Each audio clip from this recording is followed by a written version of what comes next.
Well, that's one of their strategies is to remove our advancements so that we are forced into a position of ingenue, and then they just steal our ingenue. So they make things harder. You know, they press us into these diamonds to steal our ingenue out of necessity, because the ungodly don't have an attachment to spirit. They just don't. So they can't really spontaneously come up with these um, necessary, things to make their life easier or something. Like they just don't have the ingenue, is what it sounds like. Um, and that kind of reminds me of Exodus, because in Exodus, the evil Pharaoh, who used so he had slaves, right? But he used to provide them the material, and they just had to like weave it into baskets.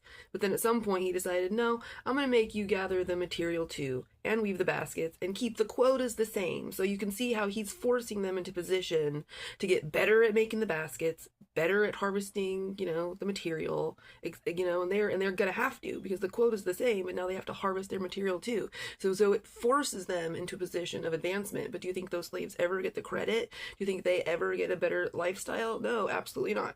So that's where we are with these ungodlies again, is they are once again destroying us to see who pops up. And then the other problem is, if my theory is right, and that it's the God that chooses the heir, then they need us on this planet.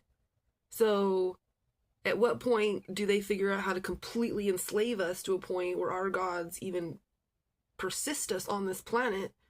So you can see why God always has a way to save us, because we don't die on this. Like, we don't live here for you to harvest and be on our planet, okay? So it's kind of ridiculous to me for you to think that our God's not ever going to have an immune system to get rid of you, because we can't go.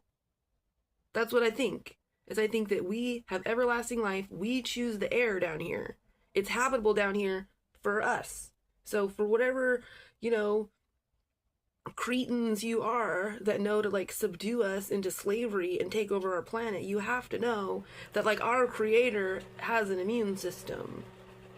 Like you would have to know that. Even in the cyclical oracle lore of reality, you haven't figured out